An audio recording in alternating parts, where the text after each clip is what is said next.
Ako po si Miss Winnie at ito ang ating kwento. Magandang araw po, Miss Winnie. Isa po ako sa masugid niyong tagapakinig. Ang storyang ibabahagi ko po ay tungkol sa ikinuwento sa akin ng mga magulang ko at ni Lola Nelia. Pinagtagni-tagni ko lang po ang bawat parte ng kanilang kwento sa akin. Naganap po ang pangyayari noong ako'y hindi pa pinapanganak. Sa aking pagkakatanda, sabi ni Lola Nelia, nangyari ito noong 1999. Good morning anak, halika na at mag-almusal na tayo. Ang aga nyo naman po yatang nagising ngayon, Mama. Gumising talaga ako ng maaga para naman maasikaso kita. Yun po ba talaga? O baka naman may papabili na naman po kayo? Anak nga talaga kita, alam na alam mo eh. Basta kaya ko ba, Ma? Ano nga po pala ang papabili nyo? Nagpunta kasi sa akin kahapon si Amor, yung kumari ko na galing sa Japan. Nakita ko yung 18 karat niya na kwintas. Ang ganda anak. Ha? Alahas na naman? O sige po, bago po ako umalis ay aabutan na lang po kita. Ikaw na po ang bahalang bumili. Baka hindi ko po siya maharap eh. Lalo na't ngayon ang dating ng mga supplier natin ng gulay. Ay, ang bait-bait talaga ng anak ko. Napakaswerte ko talaga. Salamat anak ha. Masayang-masaya si Nelia sa sinabi ng kanyang anak. Kaya naman magana siyang nag-almusal. Nang matapos na silang kumain, pumasok na muna si Sam sa kanyang kwarto para kumuha ng pera at gamit niya. Hindi naman nagtagal ang binata. Pagkakuha ng gamit at pera ay lumabas na rin siya. Bago magtungo sa kanilang malaking gulayan ay inabutan nga niya ang ginang ng pera. Nagniningning naman ang mga mata ni Nelia sa tuwa. Masayang kumaway pa siya sa anak nang umalis ito gamit ang kanilang owner jeep. Babay anak, mag-iingat ka! Nang mawala na sa paningin niya ang sasakyan ng anak, masayang-masaya siyang pumasok muli sa loob ng kanilang bahay. Sinalubong naman siya ni Tina na matagal nang nagtatrabaho sa kanila bilang kasambahay. Mukhang masayang-masaya po kayo, madama. Aba, syempre, may pambili na naman ako ng alahas ko. Tunay ngang maswerte po kayo kay Sir Sam. Sinabi mo pa, nasaksihan mo naman ang pagpapalaki namin sa kanya ng yumao kong asawa, hindi ba? Opo, bata pa lang po ako ay nasa sa inyo na ako.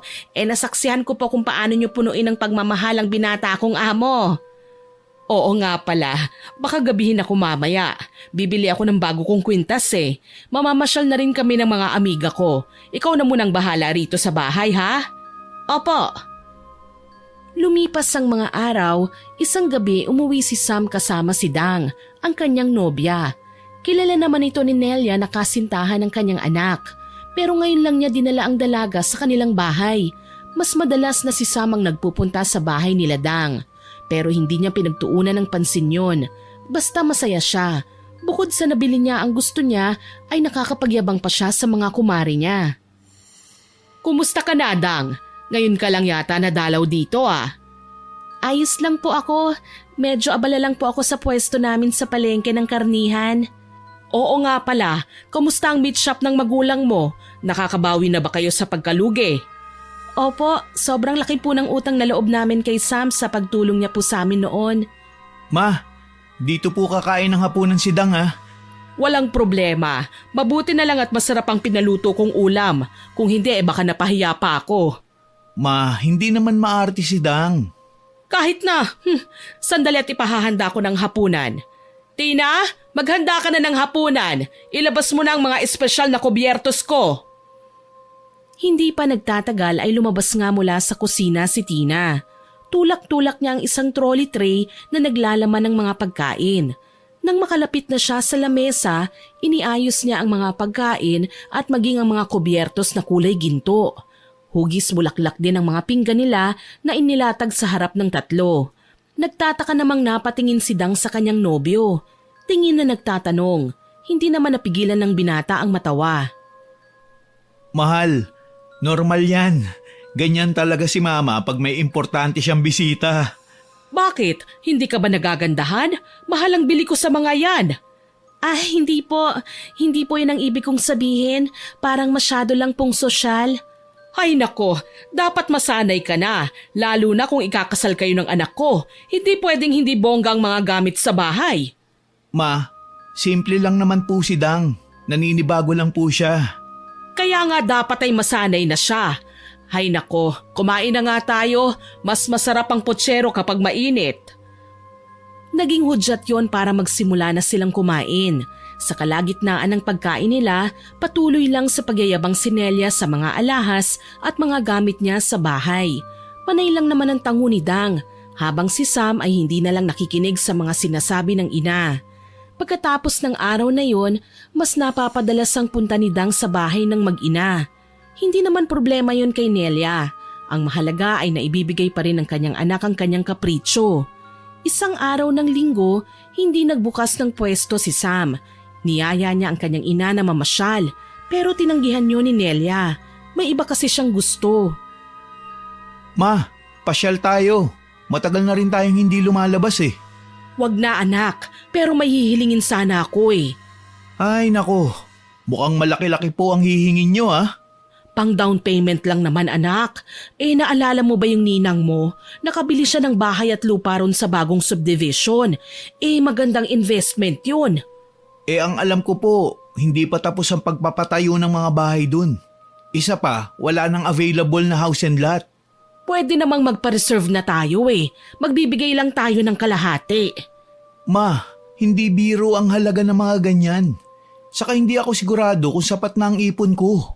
Naku, kayang-kaya mo yan. Hindi naman ganun kalaki ang down payment eh. Tapos maipapangalan na natin sa atin ang lupa. Sige na anak. Pag-iisipan ko po muna. Tignan ko rin po muna kung kaya. Salamat anak ha. Alam kong hindi mo naman ako matitiis. Napapailing si Sam.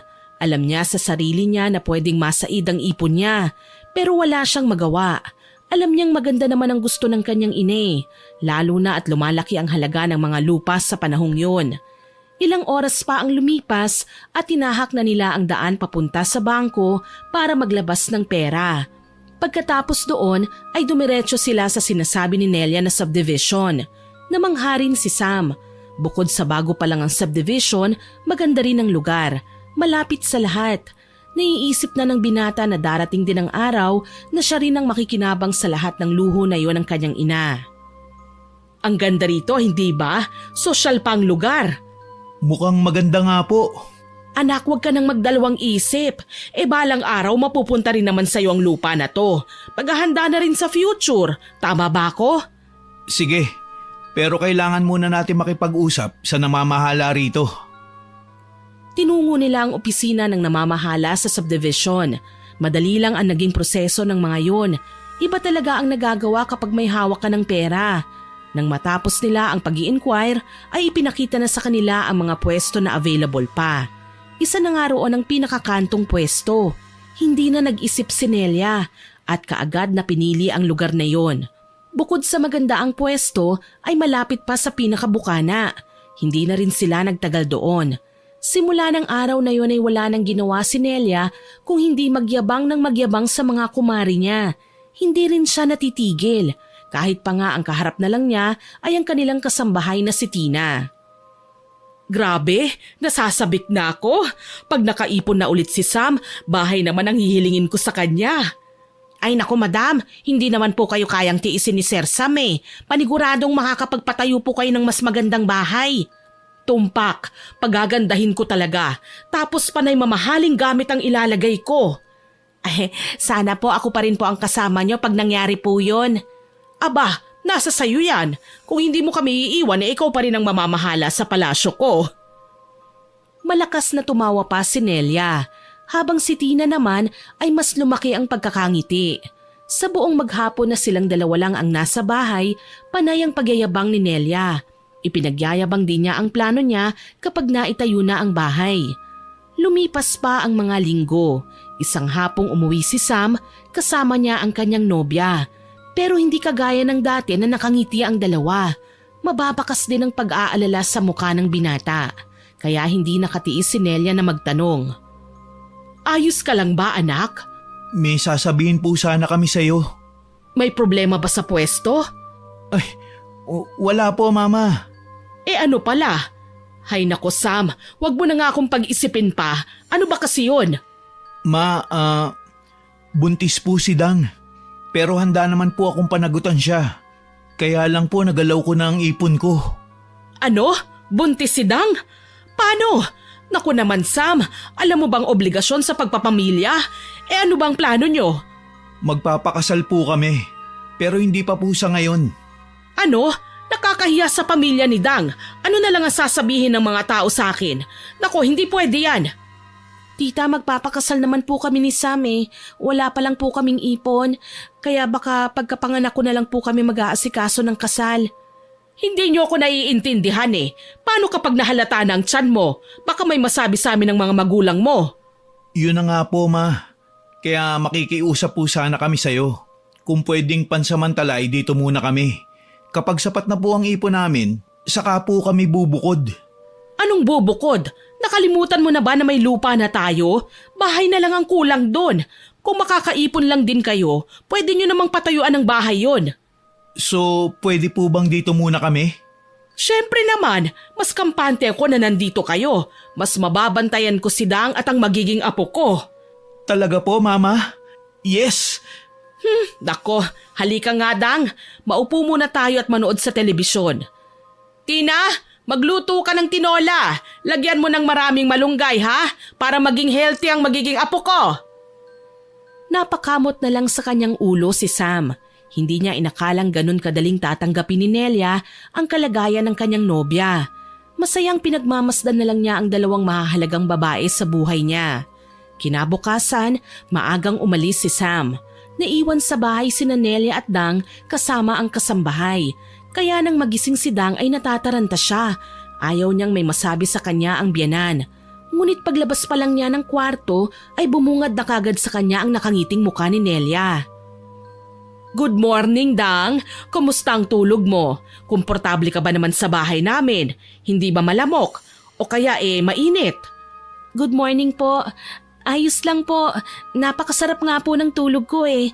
Hindi ko na namalayang umalis na po pala si Sam. Pasensya na po kayo ha. Ano bang hinihingi mo ng pasensya? Ayos lang yun, lalo na at buntis ka. Ay, oo nga pala, maghilamos ka na para makakain na tayo ng almusal. Naku, nakakahiya naman po. Pinaghintay ko pa po kayo. Hay nako, panay ka hingi ng pasensya eh. Ang mabuti pa, kumilos ka na. Opo. Nagmamadaling kumilos si Dang. Pagkatapos ay pumunta na siya sa komedor. Inabutan niya ron si Nelia. Nakahanda na rin ang kanilang almusal. Masaya naman silang nagsalo ng almusal. Lumipas pa ang mga oras. Natapos na rin sila. Niyaya ni Nelia ang manugang na manood sila ng mga palabas sa telebisyon. Bilang pakikisama, tinanggap niya ang imbitasyon ng biyenan. Sa maghapon, yun lang ang kanilang ginawa. Magkasundo sila. Sobra rin kung asikasuhin ni Nelia si Dang. Kaya nang sumapit na ang gabi, pag uwi ni Sam, inabutan niyang nagtatawanan pa ang dalawa. Aba, mukhang ang saya niyo ah. Dumating ka na pala anak. Sandali lang ha at titignan ko kung nakaluto na si Tina. Sige po ma, salamat po. Sa pag-alis ni Nelia ay lumapit naman si Sam sa kanyang nobyang si Dang. Humalik ang binata sa pisngi ng magiging ina ng kanyang anak. Kumusta naman ang pwesto? Katulad pa rin ng dati. Marami pa rin bumibili. Baka sa isang araw kumuha ulit ako sa supplier natin. Malapit nang maubos ang ilan sa mga paninday. Talaga? Oo, pakiramdam ko si baby ang nagdadala sa atin ng swerte. Sinabayan pa ni Sam yun ang paghimas sa tiyan ng nobya na wala pa namang umbok. Yun naman ang inabutan ni Nelia. Masayang niyaya na niya ang dalawa sa komedor para kumain ng hapunan. Simula ng araw na yon, laging masaya ang bahay nila. Si Nelia rin ang kasakasama ni Dang sa pagpunta sa doktor para magpa-check up. Ganun ang buhay nila sa loob ng 4 na buwan. Pero ang lahat ng yon ay nagbago. Ang dating magkasundo ay magkakaroon ng pader sa kanilang pagitan. Yun ay dahil sa pagkakainggit ni Nelia. Anibersaryo yon nila Sam at Dang. Sa pag-uwi ng binata ay may regalo siyang dala para sa kanyang nobya. Hello mahal ko. Happy anniversary. Happy anniversary, mahal. Ito nga pala, para sa'yo. Masayang isinuot ni Sam ang binili niyang 24 karat gold na kwintas. Masayang masaya si Dang nang makita ang pendant na hugis puso na isang lakit. Binuksan niya yon at nakita ang larawan nilang dalawa. Nasaksihan naman yun ni Nelia. Nakadama naman ng inggit ang ginang. Para siyang nabihag nang makinang nagintong nasa leeg ni Dang. Nakangusong umalis na lang siya at pumasok sa kwarto niya. Habang ang magkasintahan naman, walang kamalay-malay sa nararamdaman ni Nelia. Ang mahalaga sa kanila ay masaya silang dalawa. Mahal na mahal kita, Dang. Mahal ka rin namin ng magiging baby natin.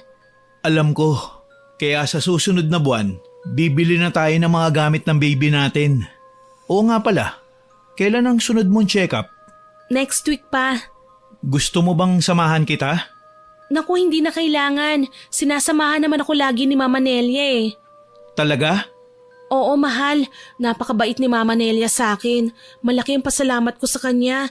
Talagang alagang-alaga niya kami ni baby. Madalas pa nga nakikita ko siyang nanonood ng mga tungkol sa pag-aalaga ng buntis. May pinapainom pa nga siya sa akin eh. Sabi niya herbal daw yun. Maganda raw para sa paglaki ni baby sa tiyan ko. Kanino pa ba ako magmamana ng kabaitan ko, di ba? Masayang tumangu-tangu si Dang. Kinabukasan, inabangan ni Nelia ang paglabas ni Sam sa kwarto nilang magkasintahan. Hindi naman masyadong matagal yun. Alam na kasi ni Nelia ang oras ng pagbangon ng anak eh. Nang lumabas na si Sam, nilapitan siya kagad ni Nelia. Malaki ang ngiti niya sa labi. Kilalang kilala naman ni Sam ang kanyang ine. Kaya alam niya na may hihilingin na naman ang ginang. Good morning, Mama. Good morning anak ko. Halika na't ipinaghanda kita ng almusal. Ako talagang naghanda nun para sa'yo. Talaga po? Naku, mukhang may pinaghahandaan po kayo ha? Ikaw talaga, alam na alam mo ah. Sabi ko na nga ba eh. Ano po ba yun? Alam mo namang mahilig ako sa alahas anak. Maganda kasing investment ang ginto. Tumataas ang value habang nagtatagal. Ginto? Alahas? Baka hindi ko po kaya, Mama. Binigyan ko po kasi ng regalo si Dang. Kukunti na lang po ang laman ng bangko ko eh. Baka kaya mo naman anak, 31,000 lang naman yun. Baka maisingit mo naman. 31K? Naku Mama, hindi po talaga kaya eh. Hulugan pa nga po ang iniregalo ko kay Dang. Tapos mamimili na rin po kami ng mga gamit ng apo nyo. Nanlumo si Nelia sa narinig ng sinabi ng anak. Pero wala siyang planong sumuko, kaya naman pinagpilitan pa rin niya. Anak, sige na. Pag namatay naman ako sa inyo rin naman mapupunta ang lahat ng maiiwan ko. Pagbigyan mo na ako. Last na to, promise. Ma, sorry talaga. Sa ngayon hindi ko pa talaga kaya eh. Pero kapag nanganak na si Dang, baka maisingit ko po. Mag-iipon po muna ako. Paghihintayin mo pa ako ng ilang buwan. Anak naman, alam mong yun lang ang nagpapasaya sa akin eh. Mabuti pa noon pinagbibigyan mo ako. Ma, intindihin nyo naman po. Gusto ko naman kayong pagbigyan eh. Kaso hindi ko po talaga kaya sa ngayon. Please naman ma, ngayon lang naman po ako pumalya sa inyo eh. Masama ang loob na iniwan ni Nelia ang anak niyang si Sam. Pumasok siya sa kwarto niya at doon nagmaktol. Lumipas pa ang mga oras. Umalis na si Sam, habang si Dang naman nagpaalam na dadalaw sa bahay nila. Kaya naiwan si Nelia kasama si Tina. Nang mga sandaling yun, hindi niya napigilan ng sariling ilabas ang sama ng loob. Bukod sa malaki ang tiwala niya sa kasambahay, hindi rin ito kumukontra sa lahat ng sasabihin niya. Nakakainis talaga. Dati-dati naman laging binibigay ni Sam ang mga gusto ko. Imposibleng wala na siyang pera. Milyon-milyon ang naiwan ng asawa ko. Pati pensyon sa bank account niya pumapasok. Paanong walang laman? Baka naman po kasi ayaw niya talaga. Alam niyo na po, bumubuo na sila ng sariling pamilya ni Dang. Kahit na, tinanggap ko sila rito. Inaalagaan ko pa nga si Dang. Alangan naman pabayaan nila ako. Baka naman po sinabihan ng babae na magtipid. Kasi nga po malapit na siyang manganak. Alam niyo na po, para sa kanila ng anak niya mapunta yung pinagpapaguran ni Sam. Ano? Hindi pwede yon. Buhay pa ako. Dapat sa akin muna bago sa kanya. Isampid lang naman siya rito.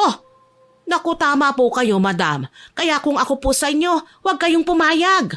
Talaga naman, eto pa ang isusukli sa akin ng babaitang yon. Inalagaan ko na nga siya at tinanggap na maging parte ng pamilya namin. Tapos pagdadamutan pa niya ako? Mas lalo pang ginatungan ni Tina ang galit ni Nelia. Marami pa siyang sinabi na maaaring makasira kay Dang hanggang sa umabot na ang kanilang usapan tungkol sa kakilala ng kasambahay na may kaalaman sa itim na mahika. Totoo, madam. Magaling magparusa si Mang Ato. Marami ng sikat na tao ang lumapit sa kanya at lahat sila masaya sa trabaho niya. Sigurado ka ba sa sinasabi mo? Matutulungan niya ako para maturuan ng leksyon ng babaeng walang utang na loob? Abay, oo naman po, madam. Hindi ko po kayo ilalapit doon kung hindi po ako sigurado. Ayoko pong mapahiya sa inyo, ha? O sige, alam kong loyal ka sa akin, kaya naniniwala ako sa'yo. Day off mo bukas, hindi ba? Opo, pwede ko kayong samahan kung interesado kayo. Sige, samahan mo ko bukas. Magkano bang kailangan kong ihanda? Depende po sa inyo. Kinabukasan nga ay nagpunta sila sa sinasabi ni Tina na makakatulong kay Nelia. Pero pagdating doon, para siyang nagdadalawang isip, lalo na nang makita niya ang itsura ng bahay ng may kaalaman sa itim na mahika. Sigurado ka ba talagang dito yun? Ang baho-baho rito. Paano natitiis ng mga sikat na tao na magpunta rito sa ganitong lugar? Pasensya na po, madam. Ganyan po talaga rito. Malapit po kasi sa bukid Pero sinisigurado ko po sa inyo na magaling po talagang manggagaway na to. Ay nako, siguraduhin mo lang talaga na magaling ang isang to Naku, kapag pumalpak ka, tatanggalin kita. Hindi po papalpak to, maniwala po kayo. Hindi ko naman po irerekomenda si Mang Ato kung mapapahiya ako Oo na, naniniwala na ako. Halika na nga at baka himatayin pa ako sa baho rito. Sabay na naglakad ang dalawa palapit sa maliit na kubo ni Mang Ato. Sa kanilang paglapit, saktong bumukas ang pinto na yari sa kawayan. Yumuko si Tina at bumati kay Mang Ato sa lingwaheng hindi naiintindihan ni Nelia. Hindi niya maiwasang tumaas ang kilay. Napansin naman yun ni Tina. Ay, pasensya na po kayo, madam. Ganun po kasi kami magbatian ng mga Bisaya Okay. Mang Ato, siya po ang amo ko. Nandito po kami para humingi ng tulong. Pumasok kayo sa loob. Sa pagpasok nila sa loob ng kubo ni Ato ay may kakaibang naramdamang kilabot si Nelia. Parang may hanging dumampi sa kanyang balat na nagdulot ng pagtaas ng kanyang mga balahibo. Kaya naman hindi niya naiwasang yakapin ang sarili. Nakita naman yun ni Tina. Kaya tinapik niya ang balikat ng ginang at binigyan ng kasiguruhan ng amo. Taimtim namang tinitigan ni Ato si Nelia. Kaya mas lalong nakadama ng takot at hilakbot ang ginang. Mukhang hindi naman buo ang loob ng isinama mo, Tina. Nasabi mo ba sa kanya na hindi tatalabang bisa ng mahika ko kung siya mismo'y hindi naniniwala at nag-aalangan? Hindi. Hindi ako nag-aalangan. Desidido ako sa gusto ko. Hindi ko po siya ilalapit sa inyo kung hindi niya gusto, Mang Ato. Sige, maupo na muna kayo. Pag-usapan natin kung ano ba talaga ang ipapagawa nyo. Umupo ang mag-amo sa isang upuang gawa sa kahoy na walang sandalan. Sa pag-upo nila, kaagad na nagtanong si Nelia. Magkano po bang bayad sa serbisyo nyo? Hindi ang presyo ang kailangan nating pag-usapan, kung hindi ang ipapagawa mo. Kahit ano na, basta maturuan ang leksyon ng manugang ko. Sigurado ka ba? Oo naman, siguradong sigurado ko. Ayos ba sa'yo na pahirapan ko ng husto? Hindi pwede. Dala niya ang apo ko Basta yung mahihirapan lang siya, pero hindi malalagay sa alanganin ng apo ko. Ang ibig pong sabihin, parurusahan pero hindi masyadong mahihirapan. Kagaya ng pagbibigay ng sakit na hindi malubha. Ano bang naiisip mong ipalagay sa kanya? Gusto kong pumangit ang balat niya, yung parang magkakaroon ng kaliskis ng isda. Pwede po ba yun? Napatango na lang si Mang Ato, pero ang totoo, nais niyang mapailing. Magkaganon pa man walang magagawa ang manggagaway kung hindi sundin ang gusto ng kanyang kliyente. Lumipas pa ang mga araw. Hinihintay ni Nelia ang mangyayari kay Dang. Pero hanggang ng mga sandaling yun, wala pa rin namang nangyayari. Kaya hindi niya maiwasang magduda. Kinumpronta naman niya ang kanyang kasambahay. Tina, akala ko ba magaling ang Mang Ato na yon? Bakit hanggang ngayon wala pa rin nangyayari? Maghintay lang po tayo, madam. Baka hindi lang po natin nakikita pero meron na. Nako, siguraduhin mo ha. Ang laki pa naman ang binigay ko. Hindi biro ang 10,000 ha. Ibinenta ko pa ang isang alahas ko para dyan. Wag po kayong mag-alala. Oo nga po pala, Heto na nga po palang pinagawa niyong herbal na iinumin ni Dang. Hinaluan ko na rin po yan ng binigay na likido ni Mang Ato. Akin na, dadalhin ko muna sa kanya. Ay, sana naman tumalab na. Nagsasawa na akong makipagplastikan. Bitbit ang isang basong naglalaman ng herbal na inumin, nagpunta si Nelia sa hardin kung nasaan si Dang. Ilang beses pa siyang humugot ng malalim na buntong hininga bago pilit ang ngiting lumapit sa nakatalikod na manugang. Dang, eto na ang inumin mo. Ay, naku mama, nag-abala pa po kayo. Eto namang batang ito, hayaan mo na lang ako. Gusto kong masiguradong maayos ang paglaki ng aking apo, lalo na at unang apo ko ang nasa sinapupunan mo. Ang swerte ko po talaga sa inyo, mama. Maraming salamat po. Maswerte rin naman ako eh. Sigurado kasing maganda at gwapo ang mga magiging apo ko sa inyo ni Sam. O sige na, inumin mo na ang juice, espesyal kong pinagawayan kay Tina. Walang pag-aalinlangan o pagdududa namang ininom ni Dang ang ibinigay na inumin ni Nelia. Lingid sa kaalaman niya ay ngumisi ang ginang, lalo na nang masaid ng buntis ang herbal juice. Kinagabihan, natatarantang lumapit si Sam kay Nelia. Nalilito man ang ginang ay parang alam na niya kung ano ang nangyayari. Ano bang nangyayari? Kumalma ka nga. Hindi ko po alam, pero kailangan po nating dalhin si Dang sa ospital. Ano bang nangyari? Natutuyo po ang balat niya. Tapos may mga nalalaglag na parang kaliskis. Hindi na po sana namin papansinin yun eh. Akala po kasi namin simpleng pagbabalat lang. Kaso po bigla na lang naging makate. At bawat matutuklap, nagkakaroon ng bakas sa balat niya. Hindi ko na po alam ang nangyayari. Ano? Kumalma ka. Dadalhin natin siya sa ospital. Nagkunwaring nag-aalala si Nelia sa kalagayan ni Dang. Kasama pa siya ng mga ito pagpunta sa ospital. Lumipas pa ang 1 linggo. Nakauwi na nga ng bahay si Dang. Pero ang lagay ng kanyang balat ay wala pa ring pagbabago. Lihim na natuwa naman si Nelia. Pero patuloy pa rin siya sa pagkukunwaring pag-aasikaso sa manugang niya. Lingid sa ginang, lumapit na sa isang albularyo ang kanyang anak na lalaki. At doon natuklasan niya ang lihim ng kanyang ina. Kaya pagdating pa lang niya, kaagad niyang hinarap ang ginang na kalalabas lang sa silid nilang magkasintahan. Ma, kailangan po natin mag-usap. Tungkol saan, anak? Alam kong alam niyo po ang dapat natin pag-usapan, ma. Pero sige, tungkol po kay Dang. Biglang kinabahan si Nelia sa tono ng kanyang anak. Mababakas din sa mukha niyang nakasimangot at galit ito. Kaya naging malikot ang mga mata ng ginang. Nagdahilan pa siyang ilalagay muna sa kusina ang kanyang bitbit na planggana. Magkaganon pa man, nakasunod lang sa kanya si Sam. Hanggang sa kusina, hindi siya nilubayan ng anak. Nang maibaba na nga niyang planggana sa lababo, ay kaagad na humarap siya sa anak niya. Ano bang tungkol kay Dang ang pag-uusapan natin? Nanggaling po ako sa albularyo. Alam niyo po bang lumabas sa tawas kay Dang? Siyempre, hindi. Ano bang sabi ng albularyo? Nakulam si Dang. Kulam? Anak, nasa modernong panahon ka na. Hindi rin kita pinalaking naniniwala sa mga ganyan. Baka naman niloloko ka lang ng albularyo. Magkano naman ang binayad mo ron? Talaga po ba? Kaya po ba nahulaan niya na kayo ang gumawa nun sa mapapangasawa ko? Sandaling natahimik si Nelia. Namutla siya at nanlamig din ang mga kamay. Nagulat siya nang malaman ng anak niya ang totoo. Huminga ng malalim si Nelia. Buo ang kanyang loob na itanggi ang anumang ibabatong kasalanan sa kanya ng anak. At dahil kilala niya ang anak, sinubukan niyang dramahan ng lalaki. Pinagbibintangan mo ba ako? Anak, nanay mo ko. Paano ko magagawa ang bagay na yon? Huwag niyo na pong itanggi, ma. Ikaw lang naman ang kadugo kong nakatira rito sa bahay. Alangan naman ang baby na nasa tiyan ni Dang ang gagawa nun. Malakas na sinampal ni Nelia si Sam.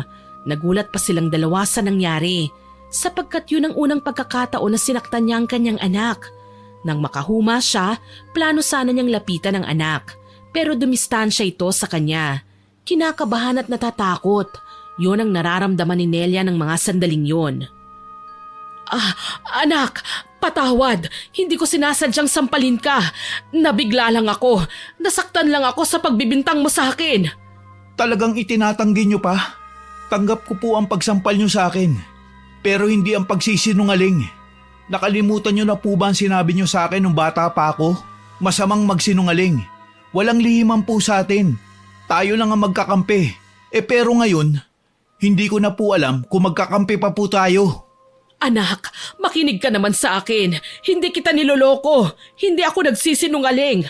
Wala talaga akong alam sa sinasabi mo eh. Mahal na mahal kita. Hindi ko rin magagawang saktan si Dang.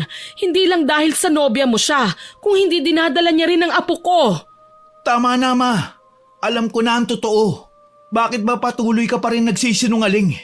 Kung talagang mahal niyo po ako, hindi niyo po gagawin ang ginawa mo. Hindi mo na ako pinaniniwalaan? Paano pa ako maniniwala, Ma? Alam niyo po ba na pinipilit kong isipin na sana'y ibang tao ang may gawa? Pero lahat ng nasa tawas, tinuturo po ay kayo. Gusto mo talaga yung totoo? Sige, aaminin ko. Ako nga ang nagpakulam kay Dang, pero hindi naman malala ang pinalagay ko sa kanya eh. Sinigurado kong hindi maaapektuhan ang apo ko. Ang sama niyo. Hindi na kayo ang mama ko na maalaga at mapagmahal. Ginawa ko lang naman yun dahil dinedemonyo niya ang utak mo. Kaya nga pinagdadamutan mo na ako eh. Mas lalong naiyak si Sam sa narinig na sinabi ni Nelia. Hindi siya makapaniwalang yun ang iniisip ng ginang sa kinakasama niya. Napupuot siya sa sarili niyang ina, pero kahit na ganun pa man, hindi niya magawang sumbatan ng ginang. Tatalikod na sana siya para puntahan ang kinakasamang nagpapahinga sa kwarto, pero hinawakan siya sa braso ni Nelia. Anak, patawarin mo ko. Nagtampo lang naman ako nang hindi mo ko napagbigyan eh. Nainggit kasi ako sa kwintas na binigay mo kay Dang. Tapos tinanggihan mo pa ako. Pakiramdam ko hindi na ako mahalaga sa'yo. Napakamakasarili ninyo. Huwag po kayo mag-alala. Bukas na bukas, aalis na lang kami ni Dang dito.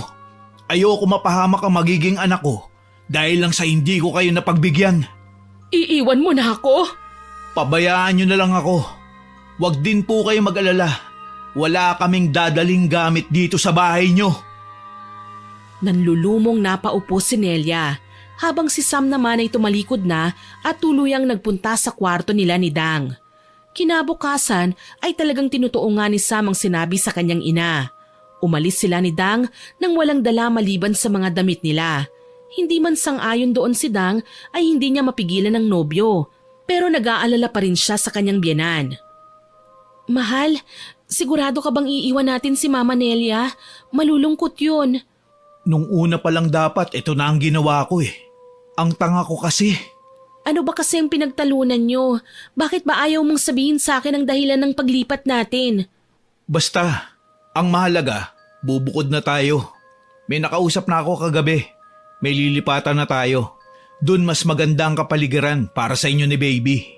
Ang bilis mo namang makahanap? Kailangan. Isa pa maganda ang lugar. Bukod sa sariwa ang hangin, makakapagpwesto pa ako ng mga gulay sa harapan. Sige na, magpahinga ka na muna. Malayo-layo pa ang biyahe natin. Ha? Paano nang pwesto niyo sa palengke? Huwag mo nang isipin yun. Kaya naman sigurong patakbuhin yun ni Mama eh. Pero matanda na si Mama. Dapat ay nagpapahinga na lang siya. Ang mahal ko talaga. Huwag mo nang isipin yun. Malakas pa si Mama. Kaya magiging maayos pa rin siya. Isa pa, kasama niya naman si Manang Tina eh. Wala namang nagawa si Dang kung hindi ang magkibit-balikat na lamang. Alam naman niyang kapag buo na ang desisyon ni Sam ay hindi na magbabago pa yon. Kaya naman isinandal na lang niya ang likod sa upuan ng sasakyan. Lumipas sa mga buwan at nalalapit na ang kabuwanan ni Dang. Masaya naman sila ni Sam sa nilipatan nila. Tuluyan na rin siyang gumaling sa sakit niya sa balat. Pero hanggang ngayon ay ayaw pa rin pag-usapan ng lalaki si Nelia. Kaya lang hindi na makatiis pa ang buntis. Kinulit niya ang kinakasama. Mahal, hindi mo ba namimiss si Mama Nelia? Siyempre namimiss. Siya kaya ang nagluwal sa akin. Eh yun naman pala eh. Bakit hindi tayo dumalaw sa kanya? Hindi pwede. Malayo ang biyahe. Baka matagtag ka. Ayokong may mangyari sa inyo na magiging baby natin. Miss ko na kasi si Mama Nelia eh. Pati yung herbal juice niya. Noon pakiramdam ko napakalakas ko kapag nakainom ako noon. Tulog na tayo. Napagod ako kanina eh. Napilitan namang sumang-ayon si Dang. Humiga na lang siya ng maayos pagkatapos humalik sa kinakasama. Isang araw ng Huwebes, Wala noon si Sam. Bumiyahe ang lalaki papunta sa Baguio para kumuha ng mga sariwang gulay. Naiwan naman sa kanilang bahay si Dang. Isang bisita ang dumating at yun ay si Nelia. Masayang-masaya naman si Dang nang makita ang kanyang biyenan. Mama! Mama Nelia! Naku, mabuti po at nakadalaw kayo. Miss na miss ka na po namin. Ako rin, na-miss ko kayo. Ay, pasok po kayo. Gusto po niyo ng kape? Hindi na anak, dinalaw ko lang talaga kayo. Nasaan nga pala si Sam? Wala po siya ngayon, Mama Nelly. Bumiyahe po para kumuha ng sariwang gulay. Ah, ganun ba? Oo nga pala, dinalhan kita ng soup. Saan ba ang kusina nyo? Naku, ako na po yan. Hindi na, ako na lang. Pagbigyan mo na si Mama. Ang tagal ko kayong hindi na alagaan ng apo ko eh. Masayang sumang-ayon naman si Dang. Lingid sa kaalaman niya ay may ibang plano si Nelia. Planong gagamitin niya para sa susunod niyang gagawin. Lumipas pa ang mga oras, panay ang kwentuhan ng dalawa. Doon naman napansin ni Nelia ang mahahabang kuko ng manugang, kaya sinita niya ito at pinagsabihan. Ano ba yung kuko mo, anak? Dapat laging maiksi at malinis ang kuko mo. Malapit ka ng mga anak. Hindi ka naman yata inaasikaso ni Sam eh. Naku, yari talaga sa akin ang batang yon. Naging abala lang po siya nitong mga nakaraang linggo.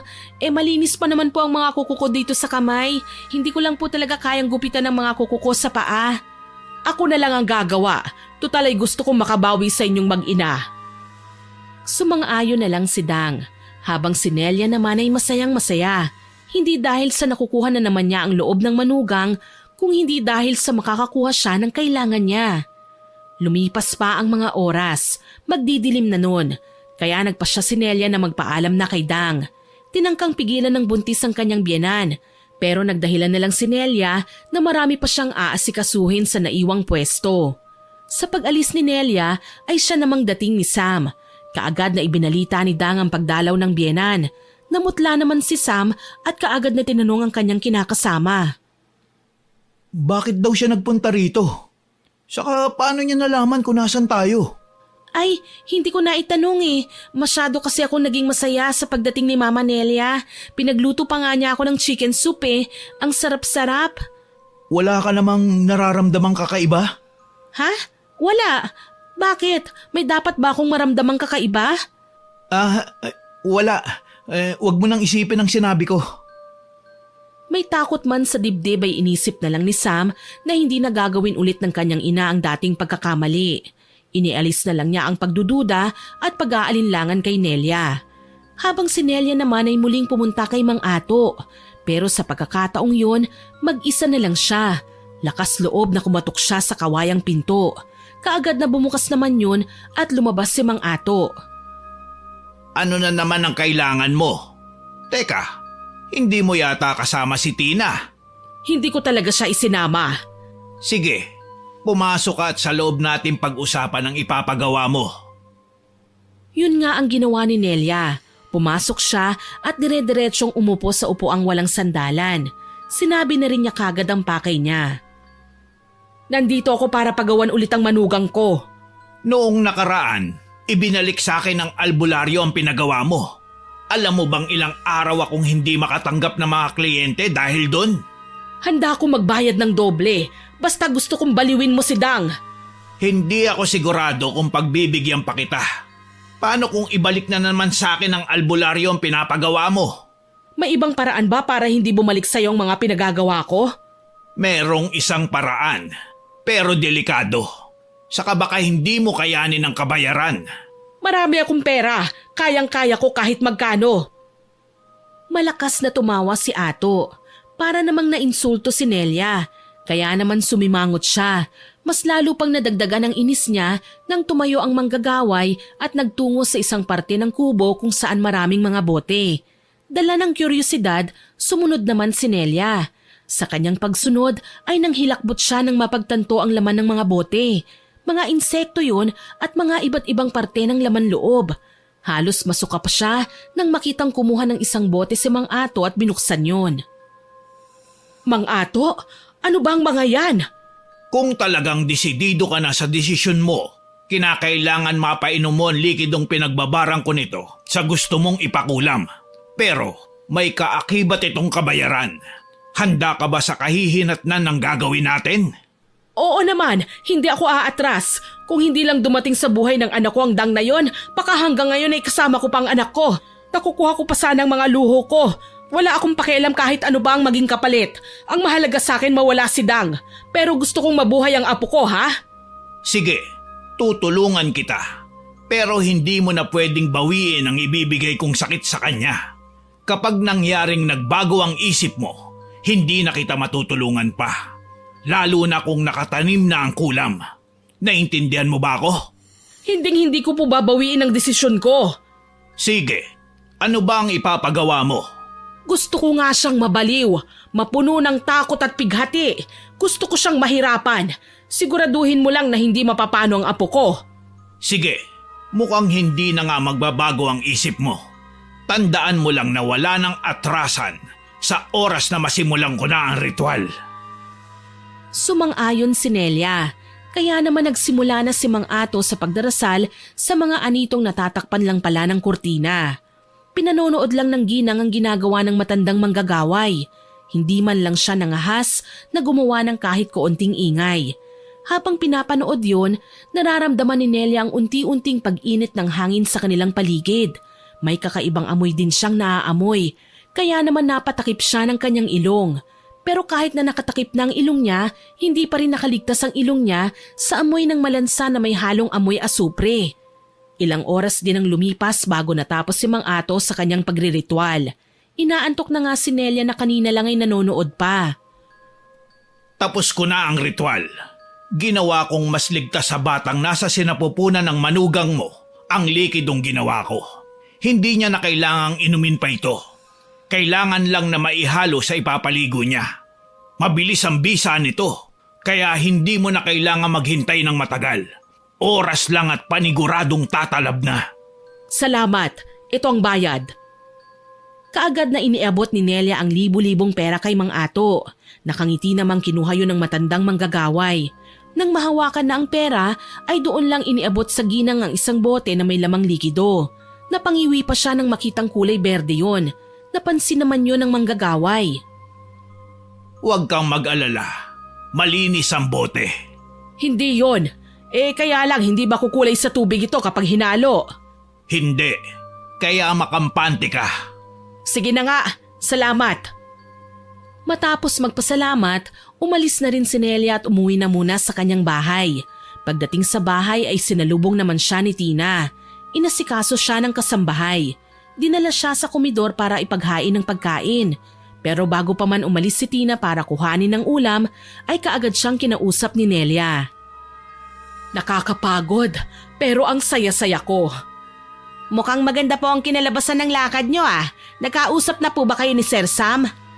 Hindi kami nagpang-abot eh. Saktong pumunta ako, umalis siya. Kaya ayun, nakakuha ko ng kailangan ko sa kanya. Nanggaling na naman po ba kayo kay Mang Ato? Oo, kaya magsisimula na ang pagdurusa ni Dang. Masaya po ako para sa inyo. Sige na, kunin mo na ang ulam at sabayan mo na akong kumain. Nagmamadaling sumunod naman si Tina sa sinabi ni Nelia. Kinuha lang niya ang ulam na nakalagay na sa malaking mangkok at dinala yon pabalik sa komedor at sabay silang kumain na dalawa. Kinabukasan ay kaagad na isinagawa ni Nelia ang plano niya.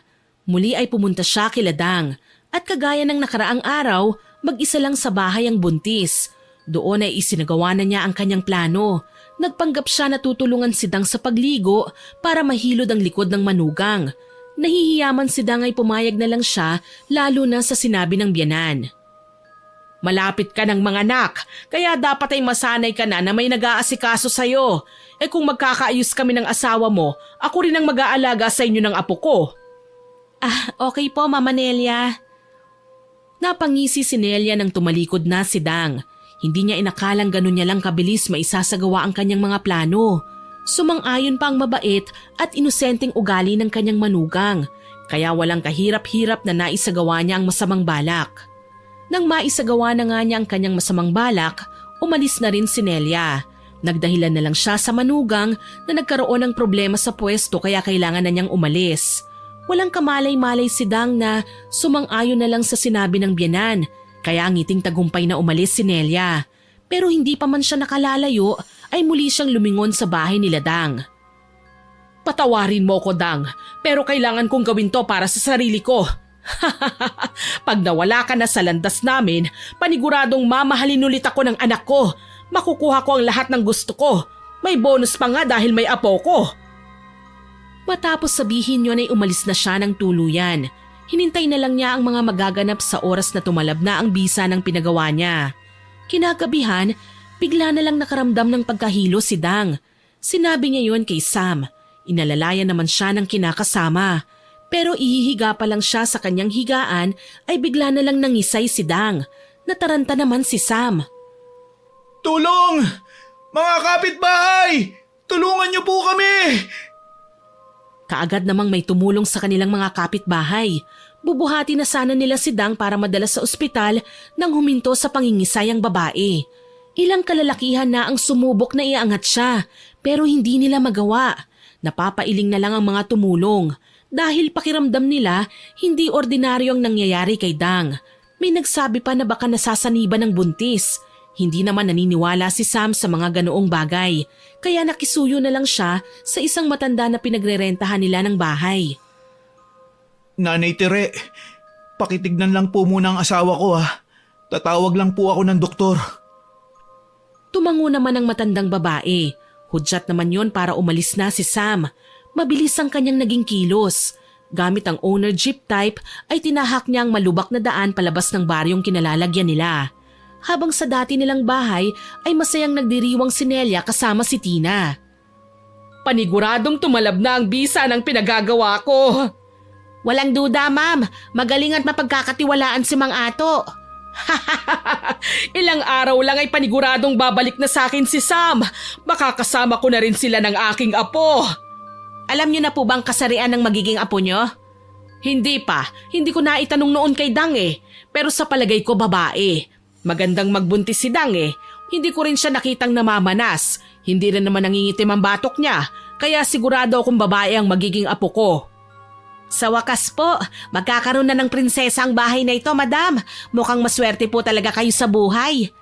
Sinabi mo pa. Kaya bukas na bukas, mamimili ako ng mga gamit ng apo ko. Samahan mo ko ha? May nakita akong magandang kuna kina Mrs. Fernandez. Ang sabi niya ay mahal daw yun. Gusto ko rin magkaroon ng ganun ng apo ko. Paniguradong napakaganda po nun. Basta nagustuhan niyo po, siguradong maganda yon. Siyempre naman, matalas ang mata ko pagdating sa mga ganyang bagay, ano? Habang nagsasaya sila ay nagdurusa naman si Dang.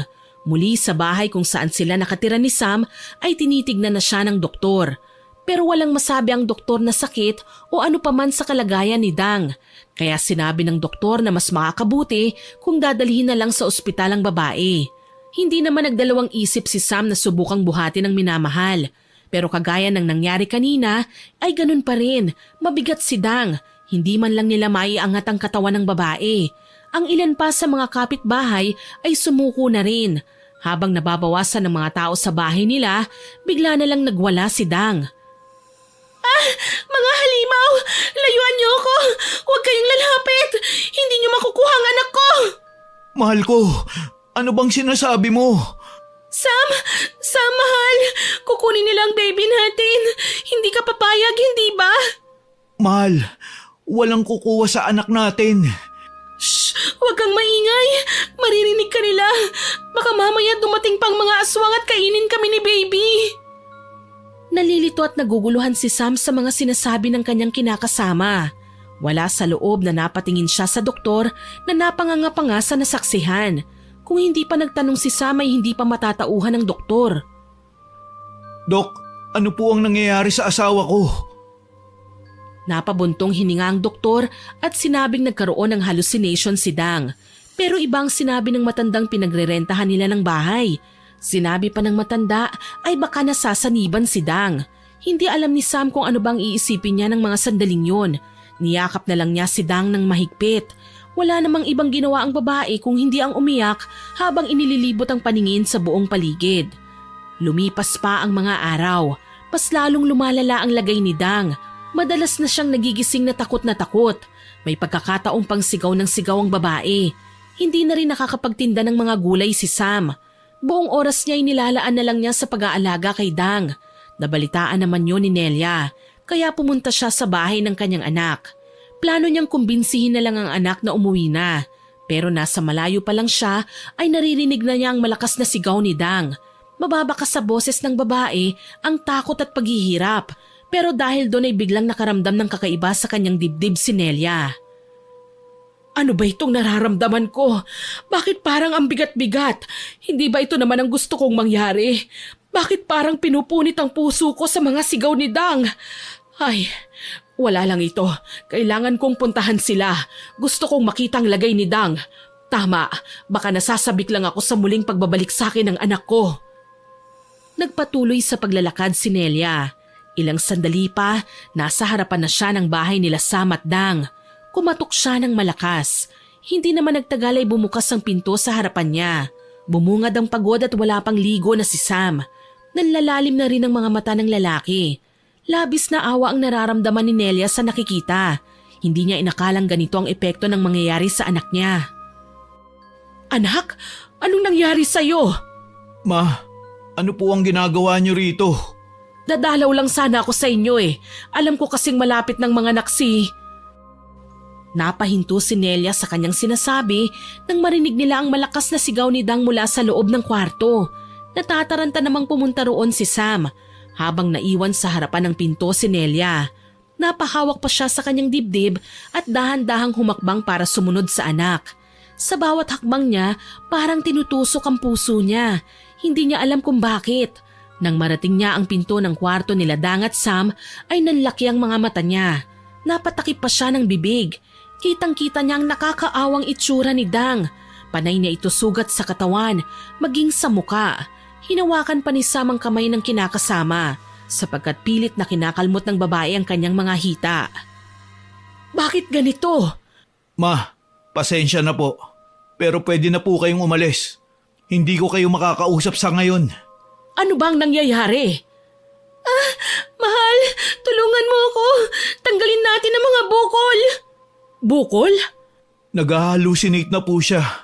Marami siyang sinasabi na nakikita niya, pero wala naman po. Sa mga nakita at nasaksihan ay mas lalong sinundot ang konsensya ni Nelia. Sa mga oras na yon, mas nangingibabaw ang pagiging ina niya. Alam niya sa kanyang sarili na kasalanan niyang lahat eh. Hindi pala niya kayang maging sobrang sama. Kaya naman umalis na siya at hindi na nagpaalam sa kanyang anak. Nagmamadali siyang pinuntahan si Mang Ato. May nais siyang ipabago sa matanda. Umabot din ng ilang oras bago siya nakarating sa bahay ni Mang Ato. Marahas siyang kumatok sa pintuan ng matanda. Hindi naman nagtagal at pinagbuksan siya ng manggagaway. May ipapagawa ka na naman ba? Gusto kong bawiin ang pinagawa ko sa manugang ko. Hindi kinakaya ng konsensya ko, lalo na nang makita ko siya. Teka, nakalimutan mo na ba ang sinabi ko sa'yo? Hindi mo na pwedeng bawiin pa ang natapos na. Pumayag ka sa sinabi ko. Binalaan pa kita at paulit-ulit kitang tinanong. Akala ko ba'y sigurado ka na? Galit lang ako noon, naiinggit, pero hindi ko inakala na ganito pala ang mararamdaman ko. Pasensya ka na, pero hindi talaga kita matutulungan. Isa pa ay... Parang awa mo na, Mang Ato. Lahat gagawin ko para mawala ang bisa ng pinagawa ko. Alam mo bang pwedeng mamatay ka o doble ang mangyayari sa'yo kapag kinontra mo ang ritual? Sinabi ko na sa'yo, bago pa man tayo magsimula ay binalaan pa kita. Delikado ang gusto mo. Wala rin akong plano na tulungan ka. Umiiyak na lumuhod si Nelia sa harapan ni Mang Ato. Nagbabakasakaling maaawa sa kanyang matanda. Pero hindi yun tumalab kay Mang Ato. Tinalikuran lang siya ng matanda at pinagsarhan ng pinto. Kaya walang nagawa si Nelia kung hindi ang umalis na lamang. Umuwi na muna siya at balak na kausapin si Tina para humingi ng tulong sa kasambahay. Nagmamadaling umuwi si Nelia, pero sa pagdating niya sa bahay, wala na siyang Tina na inabutan. Sinubukan pa niyang pumunta sa kwarto ng kasambahay para tignan ang mga gamit ng babae. Pero wala na ang kahit anumang bakas niya. Hindi makapaniwala si Nelia. Pakiramdam niya ay tinalikuran na siya ng lahat. Kasalanan ko ang lahat ng ito. Masyado akong naging sakim at inggitera. Ipinahama ko pang manugang ko para lang sa sarili ko. Ang sama-sama ko talaga. Punong-puno ng pagsisisi at sama ng loob si Nelia. Habang sa bahay naman nila Sam at Dang, natataranta naman ang lalaki.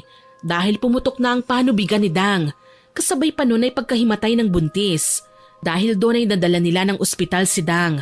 Pagdating sa ospital ay naasikaso naman kaagad ang babae. Tuliro at pagod. Bigla na lang pumasok sa isip niya ang kanyang ina na si Nelia. Kaya naisipan niyang puntahan ang ginang. Sa kanyang pag-uwi sa kanila, napansin niya kaagad ang magulong bahay. Para yung binagyo. Kaya naman kinakabahang tinawag niya ang kanyang ina. Ma, nasan po kayo? Sam? Anak? Ma, anong nangyari dito? Si Tina.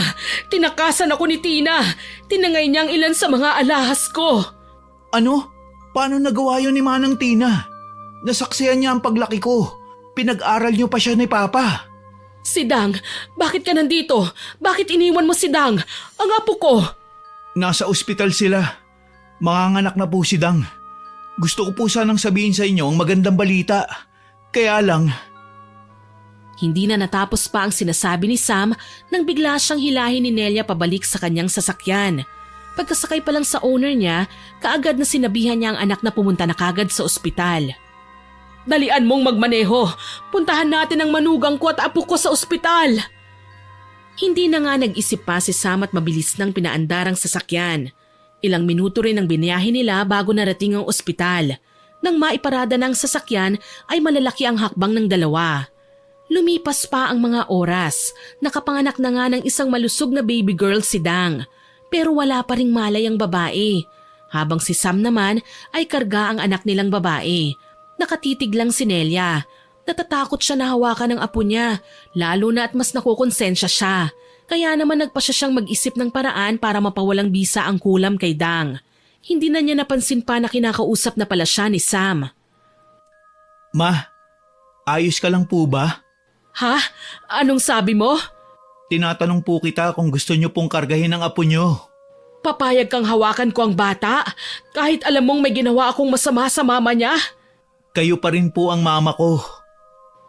Dahan-dahang iniabot ni Sam ang sanggol sa bisig ni Nelia.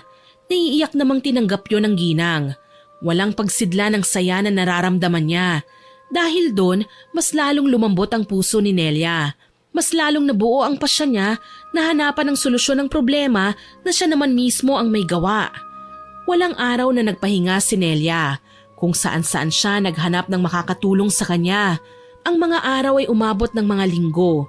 Nang panahong pasuko na siya, doon naman niya nakilala ang isang albularyo. Sinabi niya sa albularyo ang nais niya at yun ay ang mapagaling si Dang.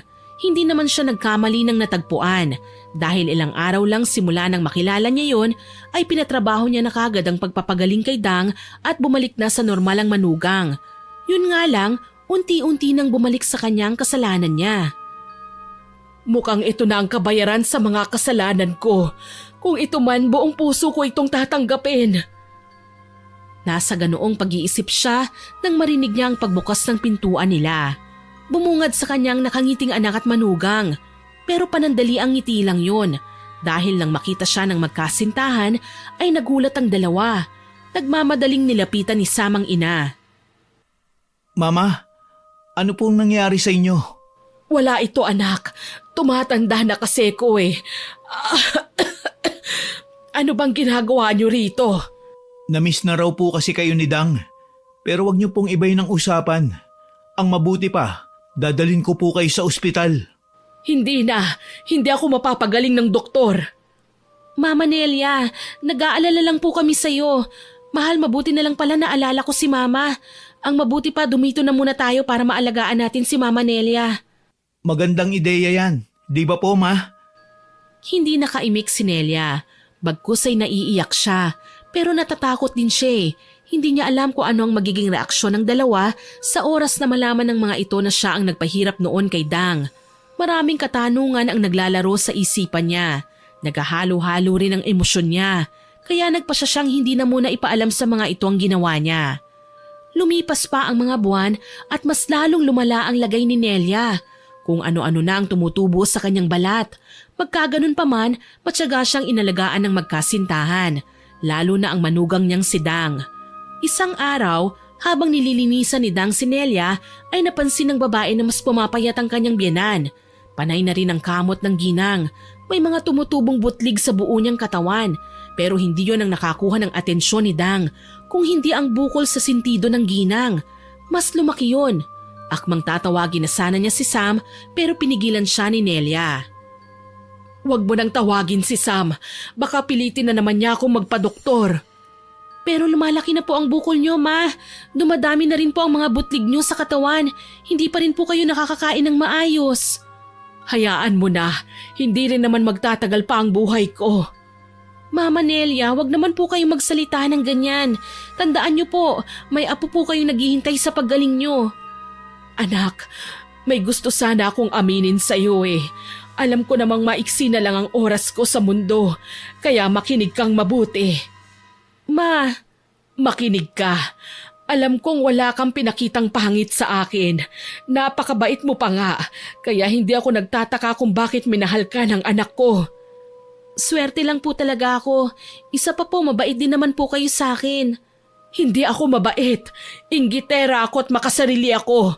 Makinig ka, Dang. Bago ka manganak, nagkaroon ka ng halusinasyon." "Mama Nelia, dala lang po yun ng pagbubuntis ko. Normal lang po na nangyayari yun." "Hindi normal yun, anak. Ako ang may gawa ng bagay na yun." Isinalaysay ni Nelia ang lahat ng ginawa niya para lang masaktan at mahirapan ng manugang. Taimtim namang nakikinig lang si Dang. Sinabi rin ni Nelia kung sino-sino ang kasabwat niya sa pagpapakulam kay Dang. Nagulat man si Dang sa sinasabi ni Nelia ay hindi pa rin siya nagalit. Sa pagpapatuloy ng pag-amin ni Nelia sa mga kasalanan niya, hindi niya namalayang umiiyak na pala siya. Ganon din si Dang. Panay pa ang hingi ng tawad ni Nelia. Lingid sa kanilang dalawa, nakikinig pala si Sam sa usapan nila.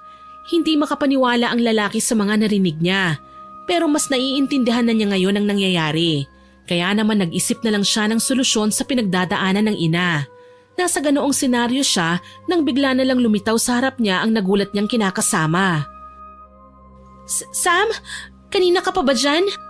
Oo, narinig ko ang usapan niyo ni Mama. Napamulagat si Dang sa sinabi ni Sam, kaya naman hinila niya palayo sa kwarto ng ginang ang kinakasama. Nagpatangay lang sa kanya ang lalaki. Nang marating nila ang sala kung saan nakalagay ang kuna ng anak nilang natutulog, ay mahinahon na kinausap ni Dang si Sam. "Mahal, alam kong mali ang nagawa ni Mama, pero sana hindi ka magalit sa kanya. Naiintindihan ko naman siya eh.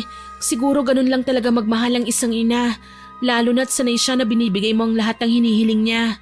Napakabait mo talaga. Kahit ilang beses nang nagkamali sa'yo si Mama, napapatawad mo pa rin siya. Nandito ka sa mundong ito dahil sa kanya, kaya bakit hindi ko siya patatawarin? Isa pa, naging mabuting biyanan din naman sa akin si Mama Nelia eh. Oo, totoong pinakulam niya ako, pero hindi yun ang iniisip ko eh. Kung hindi ang mga panahong inalagaan niya ako na parang tunay niyang anak. Isa pa, pinalaki ako ng magulang ko na huwag magtanim ng sama ng loob. Naiintindihan ko. Huwag ka na mag-alala. Hindi ko magagawang magalit kay Mama kung ikaw mismo na nagawa niya ng mali ay napatawad na siya. I love you, mahal ko. May naisip na akong paraan para gumaling si Mama. Talaga? Maganda yan. Paggaling ni Mama ay makakapagkwentuhan na kami ulit. Magiging masaya na rin ang anak natin. Sana makasama pa natin ng matagal si Mama Nelia. Sigurado yun. Kaya ipanatag mo na ang isip mo. Tutulungan nating gumaling si Mama. Pero alam mo, sa totoo lang, gusto kong magtampo sa kanya. Kaya lang, alam kong ikaw naman ang magtatampo sa akin kapag nagkataon. Niyakap ni Dang si Sam. Mahinang hinampas pa niya ang kinakasama sa dibdib. Mahinang natawa naman ang lalaki. Simula ng araw na yun ay walang ginawa si Sam kung hindi kumbinsihin ang unang albularyo na tumulong sa kanya noon. Tumatanggi-tanggi pa ang matanda, sapagkat ayon sa albularyo, mas mahirap gamutin ang balik na kulam na kung tawagin nila ay sukli ng kasalanan. Pero hindi sumuko si Sam. Ginawa niyang lahat para lang mapapayag ang albularyo. Magkaganon pa man, nanindigan ng albularyo na hindi niya matutulungan si Sam. Kaya umuwing bagsak ang balikat ng lalaki. Nang makita siya ni Dang na ganun, ay alam na ng babae ang kinalabasan ng ilang araw na pangungumbinsi ng kinakasama. Kaya naman nagpresenta siya. Mahal, hindi na naman ba pumayag si Apo? Mahirap daw pagalingin si Mama. Sinabi niya na sukli raw ng kasalanan ni Mama ang nangyayari. Subukan ko kaya na ako ang makiusap. Iwan na lang muna natin si baby kila nanay ko. Sigurado ka ba? Oo naman, pamilya tayo, hindi ba? Ang pamilya nagtutulungan. Hindi natin pwedeng sukuan ang pamilyang ito. Isa pa si Mama Nelia na lang ang magulang mo, kaya wag natin siyang sukuan. Naiiyak na napayakap si Sam sa babaeng minamahal niya. Masaya siya na ang babaeng minahal niya ay may mabuting puso. Hindi lang para sa kanya, kung hindi maging sa kanyang ina. Kinabukasan nga magkasamang nagpunta ang dalawa sa albularyo. Muli ay nakiusap sila. Apong, nandito po ulit ako para makiusap sa inyo. Gustong-gusto lang po talaga naming gumaling si Mama. Alam ko po na kasalanan niya ang nangyari sa kanya. Pero Ako po ang kinulam noon. Hindi ko alam ang buong pangyayari. Basta ang alam ko po, sa paggaling ko si Mama Nelia naman ang nagkasakit. Noong nakarang linggo po inamin niya sa akin ang ginawa niyang pagpapakulam. Naiintindihan ko naman po siya kaya po kami lumalapit sa inyo. Dahil kahit ganun ang ginawa sa akin ni Mama Nelia, mahal ko po siya at alam kong mahal niya rin kami. Kumunot ang noo ng albularyo. Hinahaplos-haplos pa niya ang may kahabaang balbas bago nagtanong ng diretso kay Dang kung buong puso ba ang pagpapatawad niya sa nagkasala sa kanya. Naiiyak namang sumagot ang babae. Opo, buong puso ko pong pinapatawad si Mama Nelia. Isa pa po ay mas tumatak sa puso ko ang mabuting nagawa niya para sa akin, para po sa amin ng pamilya ko. Pagkatapos sabihin niyo ni Dang, tinitigan lang siya ng albularyo. Tila sinusukat ng matanda kung totoo ba o kasinungalingan ang sinasabi ng babae. Mahaba-habang minuto rin na nabalot sila ng katahimikan. Kabadong-kabado ang magkasintahan. Hindi nila mabasa ang nasa isip ng matanda. Lumipas pa ang mahabang katahimikan. Panay na ang pagdarasal ng magkasintahan. Naputol lang yon nang biglang tumango ang albularyo. Pumapayag na po kayo? Ngumiti ang albularyo at isinama sila papunta sa harap ng mga santo. Doon ay kinausap sila ng masinsinan ng matanda. Sinabi niya na hindi madali ang kanilang gagawin. Hindi rin kagad makikita ang epekto nun. naiintindihan po namin. Nang sinimulan na ng albularyo ang unang hakbang, pinapanood lang yun ng magkasintahan. Kitang-kita nila na nagsindi ng 3 kandila ang albularyo. Kapansin-pansin din ang maitim na usok na lumalabas doon. Isa-isang kinuha ng albularyo ang mga kandila at pinatakyon sa isang plangganang maliit na gawa sa metal. Sa bawat pagpatak ng kandila ay may inuusal ang matanda na hindi maintindihan ng magkasintahan. Ganon din sa pangalawa at pangatlong kandila. Nang maubos na ang kandila, may isinaboy na abo ang albularyo sa planggana. Pagkatapos noon, tsaka niya lang kinuha ang nabuong imahe sa kandila. Natatawang napapailing naman ang albularyo matapos titigan yon, kaya nagtaka ang magkasintahan. Bakit po kayo natatawa? Sa tanong yon ni Dang ay biglang sumeryoso ang albularyo. Inihayag niya sa kanila na may isang kapatiran sila na noon ay gumawa ng mga yon kay Nelia. Ipiniliwanag din sa kanila na kaya nawala ang kapanalig nilang yon ay dahil sa pagiging sakim at panloloko ng pera sa mga lumalapit sa kanila. Sinabi rin niya na may kahinaan ng dating kasamahan at yun ay ang takot sa sukli ng mga kasalanan. Ngayon ay mas naiintindihan na ng albularyo ang nangyari kay Nelia. Kaya naman mas buo ng loob niya na tulungan sila. Inihayag niya sa dalawa na pumanatag na sila. Sinabihan rin niya ang magkasintahan na kung kaya ay dalhin nila si Nelia roon. Talaga po? Naku, maraming salamat po, Apo. Mahal, Apong. Hindi, Apo. Baka biglang bawiin ang pagtulong sa atin. Ay, pasensya na po, Apong. Masaya po ako na tutulungan mo po kami. Napangiti ang matandang albularyo. Sinabi niya sa magkasintahan na mas masaya siya na makakatulong siya sa iba. Inihayag din niya ang regalong binigay at pinagkaloob sa kanya ng may kapal ay talagang inilaan niya sa pagtulong sa mga nangangailangan. Bago umalis ang magkasintahan, binili na niya ang mga ito na ilagay sa ilalim ng una ni Nelia ang nabuong imahe sa kandila. Masayang tumango ang dalawa at umuwi na. Kinabukasan, dinala nga nila si Nelia sa albularyo. Nagkagulatan naman ang dalawa. Sapagkat ang albularyong tumulong kay Nelia na mapawalang bisa ang kulam kay Dang ay si Apong din mismo. Apong, ikaw ba yan? Hindi ako pwedeng magkamali. Ikaw nga, maraming salamat sa pagtulong mo sa akin na mapagaling ang manugang ko. Kahit ganito na ang nangyari sa akin ay masaya ako. Kilala niyo po ang isa't isa?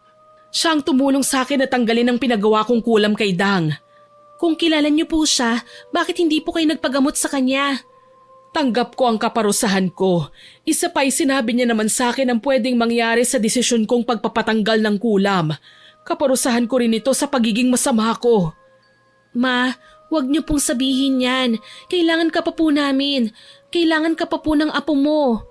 Tama si Dang, Mama. Kailangan ka pa ng baby Nadia natin. Kaya wag niyo po kaming sukuan. Tumikhim ng mahina ang albularyo. Humingi naman ng dispensa ang tatlo. Matapos ang kanilang pag-uusap ay nagsimula na sa panggagamot ang albularyo. May inusal itong dasal. Habang ginagawa yon ay pinadaan sa kandila ng matanda ang malapad na dahon. Nung sumapat na ang init ay tinapal na yon sa butlig at bukol ni Nelia. Paulit-ulit na ganon ang ginawa ng matanda. Nang malagyan niya na ang lahat, may isang dasal pa siyang ginawa. Kasabay nun ang panginginig ng buong katawan ni Nelia. Naiiyak na lang sa isang tabi ang magkasintahan, lalo na si Dang. Diyos ko po, tulungan niyo po kami. Pagalingin niyo po ang Mama Nelia namin. Huwag ka nang umiyak, mahal ko. Gagaling si Mama. Maniwala lang tayo. Pagkatapos ng mahabang sigaw na yon ni Nelia ay nawalan siya ng malay. Isa-isa namang tinanggal ng albularyo ang mga nakatapal na dahon. Namangha ang magkasintahan nang makitang nabawasan nga ang mga butlig ni Nelia.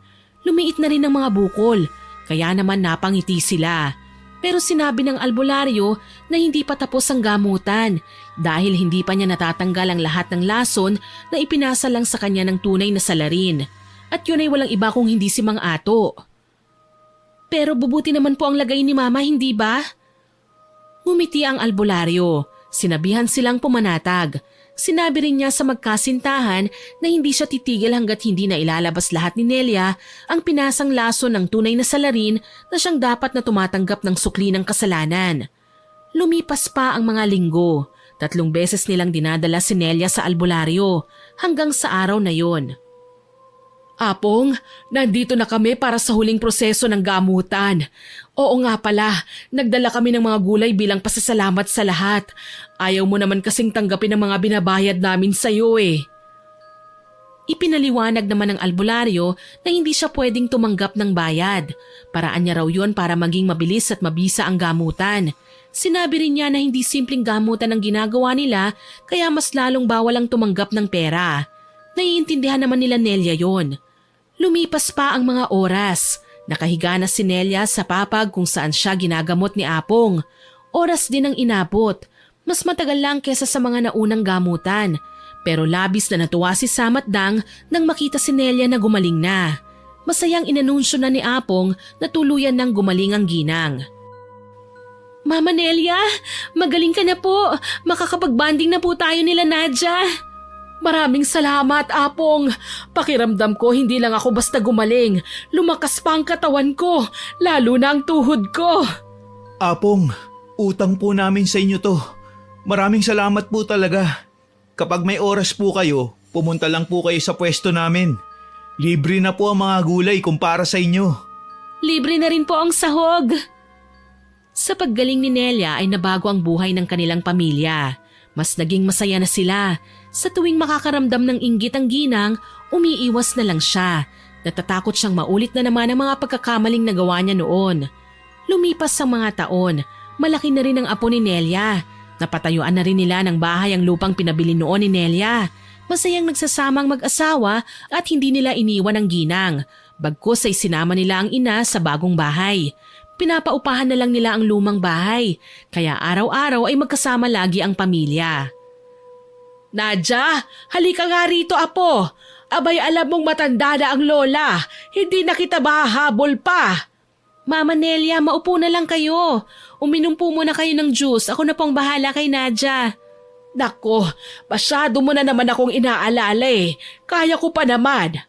Ma, wag nang makulit. Ay teka, May pasalubong nga pala ako para sa mahalagang babae sa buhay ko.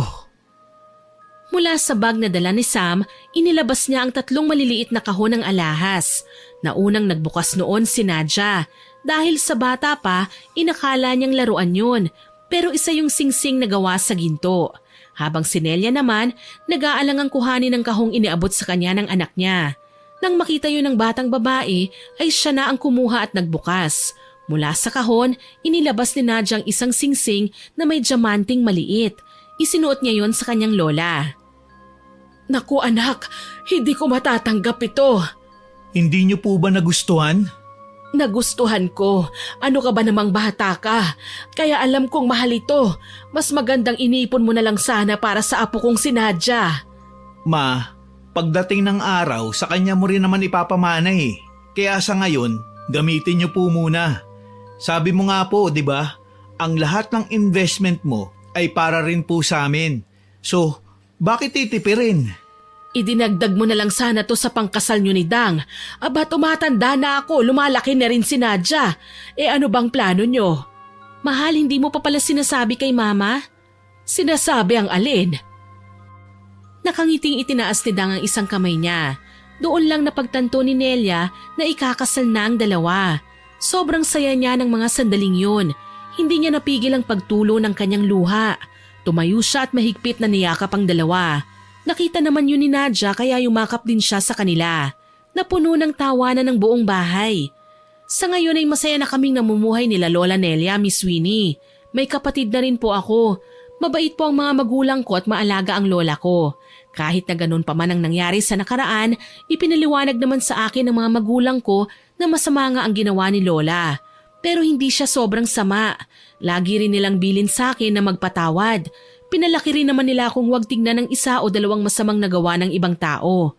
Balansin ko raw yon sa mabuting nagawa nila sa akin, Miss Winnie. Mahal na mahal ko po ang lola ko, kahit alam ko na may kasalanan siya sa magulang ko. Kaya sa ibang tagapakinig, sana po ay may natutunan kayo sa kwento ko. Hanggang dito na lamang po, maraming salamat po sa pagbabasa ng aking sulat. Ang isa sa iyong avid fan, Nadja. Sana po ay nagustuhan niyo ang aking ibinahaging kwento. Pero bago ko po tapusin ito, hindi makukumpleto ito nang walang shoutout sa masusugid nating listeners. Shoutout po kay Gedeon Coronado, kay Gina Giatinga, kay Darlene Espina, kay Josephine Marcaida, kay Melesio Apostol Esperas, hello din po kay Starshine Park from Singapore, kay Mira Pampola, kay Rai at Sagaledo family, kay Nita Miano, kay Marites Rosales, shoutout din po kay Bryson Victoria, kay Ronaldine Cloud, kay Buhay Technician, kay Rick Galanao, kay Consolacion Alvarez at kina Annalisa Chico Diga, kay Julie Tapang, kay Mika Salvador at kay Cristalen Navarro. Hello din po kay Norma Kaligagan, kay Catherine Alinsag, kay Veronica Austria, kay Teresa Dominguez, kay Ma'am Elizabeth Dunca, shoutout din po kay Lian Monteroso, kay Ma'am Tina Dekit, kay Ma'am Alma Flores, kay Ma'am Belen Malbas, kay Ma'am Rosalina Bugayon, kay Cola Lona, hello din po kay Ma'am Lydia Lopez na laging present sa mga upload natin, kay Jerlyn Arbado, kay J. Rio Mahilom, kay Sir George Ativo at sa mga kapatid niyang sina Criselda at Crystalline at kay Ate Lisa from Pampanga. Happy listening po sa inyo dyan. Shoutout din po kay Joanna Reyes at sa Reyes family from Navotas, kay Carillo Eve at sa grupo ng EMS Security Guards at sa Berondo at Carillo family. Hello din po kay Sir Marco Nanes at kay Edvic Reyes, happy birthday po. Hello din po kay Sweet Archan at sa Cordova family, kina Sean Rain at Kyrie, kay Inang Ausa at sa Train family, kay Monica Embog at kay Pretty Mix Yasmin. Maraming salamat po sa lahat ng nakinig at nagkomento. Abangan pa rin po ninyo sana ang mga susunod nating upload ha. At huwag kalilimutang mag-subscribe, like, share and comment sa kwento natin. Para po mabilis nyong makita kung may bago tayong upload, pindutin nyo lang po ang notification bell para lagi po kayong updated. Aasahan ko pa rin po ang inyong suporta ha. Muli, ako po si Miss Winnie na nagpapasalamat sa inyong walang sawang pakikinig.